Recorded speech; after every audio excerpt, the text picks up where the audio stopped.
All right, guys, welcome back to Chasing Bucks with Natesbowhunting.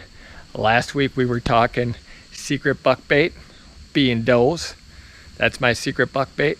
That's how I take down nice bucks every season on 2 small properties. Use those does as your bait. Don't get caught up in all the gimmicks, the gadgets, buying the nicest bows. Gotta buy this, gotta buy that to kill big deer. Not so much. Use does as your bait. You can take down big bucks every season. A lot of guys are just trying to line their pockets with all this stuff. This week we're talking the number one thing. We're coming up on end of September. It's getting to be go time, guys, here in the Midwest. I am getting super excited. I didn't have a target buck all September. And October rolls around. Guess what? Those big boys start moving out of their little core area, 20, 30 acres sanctuary they've been sitting in, just browsing, not even hitting food plots. Testosterone kicks in. They can't help themselves. They start searching these doe groups, figuring out where they're going to come end of October, November to find these does, what does they're going to be after. They're doing that all with their nose, guys, and they're exploring these areas. And that's what we're going to talk about, whether you're after a 100-inch buck or a 200-inch buck. Try to put a video out every week about chasing big bucks and helping you guys out. So thanks for tuning in. Let's get to it. If you love chasing big bucks, well, this is the channel for you. I don't own hundreds of thousands of acres. I didn't move out to Iowa. I hunt 2 small family farms here in Wisconsin. And we're going to talk about everything from food plots and hunting strategies to take down the biggest buck in your neighborhood. So for those of you who've been watching my channel for a while, you're probably thinking, the most important thing, he's going to say does or food plots, right? Everyone talks about food plots this, food plot that. No, this is more important than any of that, even if you don't have any food plots. I do the habitat work. My channel's all about it. Check it out if you haven't. Plenty of food plots, plenty of habitat work, planting trees, making trails, access, exit, all that stuff that I've learned that's helped me be more successful every single season. But this is way more important. Number one thing to do this hunting season, hunt the right days. Seems obvious, right? Just open up a bow hunter magazine, it says hunt the rut, right? November gives you a bunch of days. But every property's different. If you were to say, hey Nate, you can hunt the entire archery season, or you can pick 7 days to hunt, and that's it. Can't hunt any other days. You know what I would pick? Hands down, I would pick those 7 days. It's not even close. It's not even a close second. I wouldn't even have to think about it. Even if they said, Nate, pick 5 days, I think I might pick those 5 days. I'm not kidding you. I would pick those pre-rut days when you got some cold weather or the wind is perfect for those stands, and I would slide in there.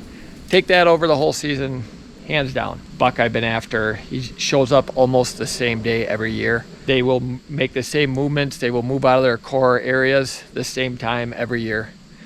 Right now, September, it's tough, unless you got some real secluded food sources. A lot of those bucks, I believe, at least here by me in southern Wisconsin, they're not even hitting these big egg fields or food plots. And if they are, they're doing it really late at night. For the most part, these big mature deer, I'm talking 5.5, 6.5 and older, I think they're sitting in their little bubble. They found somewhere where nobody's bothering them. No human activity, no dogs running them out. They're not seeing people, they're not hearing people. A lot of it, they're in their little cove. They are just feeding on browse, moving within like a 10, 20 acre radius. Bed, feed, a lot of them aren't even hitting the big egg fields. They're just browsing.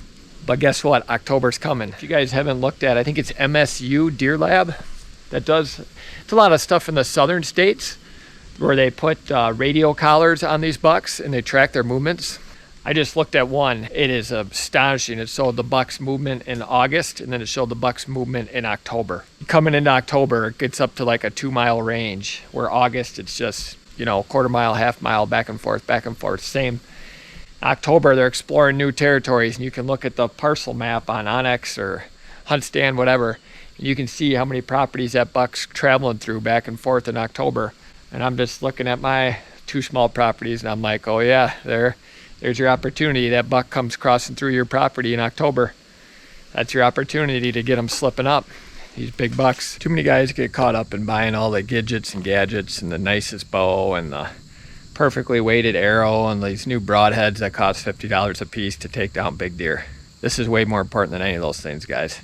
Don't get caught up in the marketing, the hype, getting back to things that work without spending a fortune on killing big deer. You don't need to go buy a $5,000 redneck blind on a tower. Old wood platform up in a tree with an old bow, and you can take down great bucks every year. Something to keep in mind. 2 segments. Let's do October hunting and November hunting, because those are your top 2 months here in the Midwest. If you're in southern states, you can just, you know, back it up a week or 2. I've done a lot of property land consults, help guys draw on more big bucks to their land. Some guys don't have these big target bucks show up till the end of October. If your property's like that, well, you probably shouldn't waste your time early October. But me, my 2 small farms, that first week of October, these big boys start roaming. If you get a real good cold front, good time to move in on them if you got the right wind and your access is good. That's huge. I've done plenty of videos on it. I'm not going to beat a dead horse, but if your access is good, slide in there early October, in and out, not just in. End of October, things are getting good. Last 10 days of October here, pre-rut. You start sitting in the mornings more. They're obviously hitting their food sources in the evenings. Does are going to be on your little food plots in the evenings. Good time to catch a giant slipping up, because he's going to come to these food plots. Nice 10-point last year. Had a doe on my oats food plot. Big boy come in to check her out. Made a fatal mistake, and I got her done. So took down a nice 10-point. But now November. Let's talk November. So me, I always say, and boy, I'm put a lot of pressure on myself, but I'm gonna get it done this October.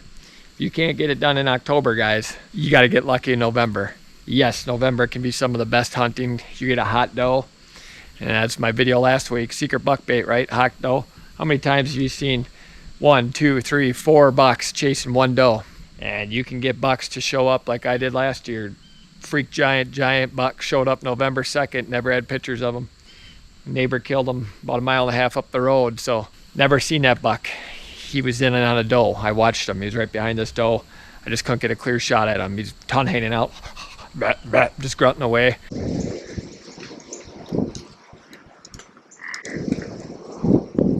And I couldn't get him off that doe. I couldn't get a clear shot at him. But prime example, November, you never know what's going to show up. So come November, you better get in the stand as much as you can. If you can sit full days, guys. I've seen giant bucks move midday.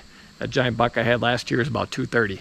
Coming up on beginning of October, when those big bucks are going to be moving, is to get some reps in. I practice different shooting positions. Right here, I'm going to be crouching down. I do shoot sitting, standing up, but you never know. You always want to be ready. So I'm getting a few reps in, making sure I'm dialed, because the time is coming. Yep. Smoked. Get out to the range. Keep dialed in. Super important. Use your cameras as your scouts. Don't be burning out your property, especially your smaller properties. If you got a property where that big buck's moving within an hour of daylight in September or in daylight, and you can get in there to kill them, get in there and kill them. First week of October, get in there and kill them. Opening week. Look how many big bucks were killed opening weekend. So every property is different when you'll have a mature deer, obviously. It's not set in stone. You know, these dates are the only time you're going to kill big deer. Let your trail cameras tell you when the big deer are moving, and use them and slide in there and kill them. Pre-rut and rut is the same in your location every single year. You know, yes, the weather can intensify it. The moon, some guys believe that can intensify it. Yes, some years you're going to see better rutting activity and more big deer. It's probably because you've done work to your property, or you got a hot doe in your area, things like that. It's not because the rut's a different time of year. Hunting the right days. Okay, what are the right days, Nate? Tell me the magic days. A lot of deer I see start opening up scrapes and rubbing. Yes, there's some rubs now. There's some scrapes now in September. But bucks really get serious and start wandering outside their core area that first, second week of October.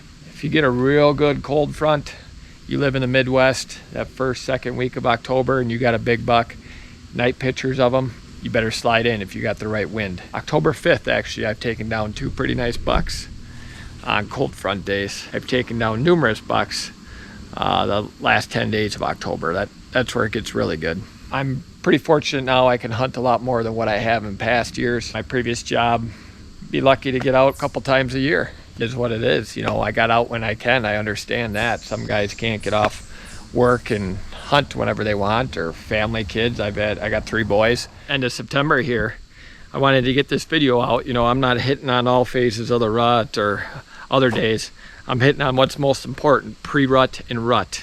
And that's October and early November here in the Midwest. That's when you got to get out there. That's when I've taken down all my big deer. That's when 80% of guys are taking down their biggest buck.